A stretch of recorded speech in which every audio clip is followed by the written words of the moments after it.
இயேசுவே உம்மை ஆராதிக்கின்றோம், எம் வாழ்வை உமக்கு அளிக்கின்றோம், உம்மை அன்பு செய்கின்றோம். இறைவா, வாழ்க்கை என்னும் கொடையை கொடுத்து இந்த வாழ்க்கையிலே நாங்கள் உமக்கு ஏற்றவர்களாக வாழ எங்களுக்கு தூய ஆவியின் துணையை கொடுத்து எங்கள் வேதனைகளிலும் கஷ்டங்களிலும் துன்பங்களிலும் நீர் எங்களோடு இருந்து எங்களை வழிநடத்துகின்றீர் என்பதை வெளிப்படுத்தி இருக்கிறேன்.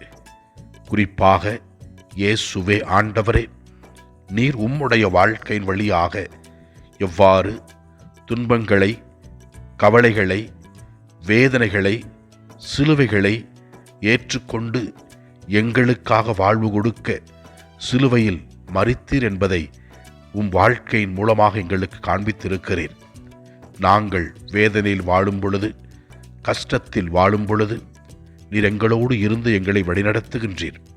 உமது உடனிருப்பிற்காகவும் நீர் கொடுக்கின்ற ஆசீர்வாதங்களுக்காகவும் நாங்கள் உமக்கு நன்றி கூறுகிறோம்.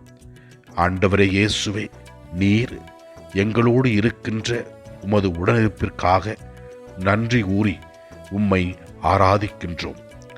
முதல் வாசகத்திலே நாம் பார்க்கிறோம் எவ்வாறு ஆண்டவர் இயேசு கிறிஸ்து இந்த உலகத்திலே நமக்காக வேதனையடைந்து கஷ்டமடைந்து சிலுவைகளை சுமந்து சென்றார் என்றும், அதேபோல இயேசுவை பின்பற்றிய அப்போஸ்தலர்கள் எவ்வாறு கடின வாழ்க்கையை மேற்கொண்டு விசுவாசத்தை, நம்பிக்கையை வளர்த்து கிறிஸ்துவிற்கு சான்று பகர்ந்தார்கள் என்பதை பற்றி தெல்லம் தெளிவாக விளக்குகிறது.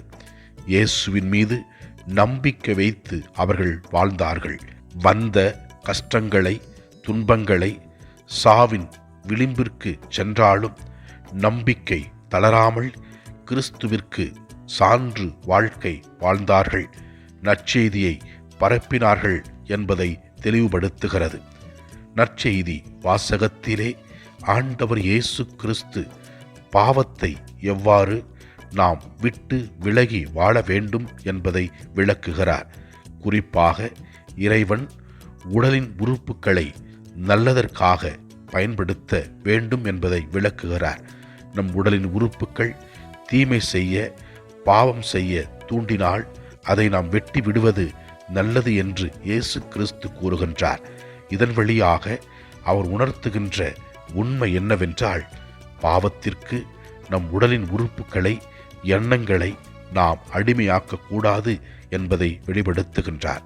இயேசு தனது வாழ்க்கையின் மூலமாக எவ்வாறு சாத்தானை வென்றார் என்றும், பாவத்திற்கு தன்னை அடிமையாக்காமல் நல்லதை செய்தார் என்பதை தெல்லம் தெளிவாக விளக்கி காட்டுகிறது.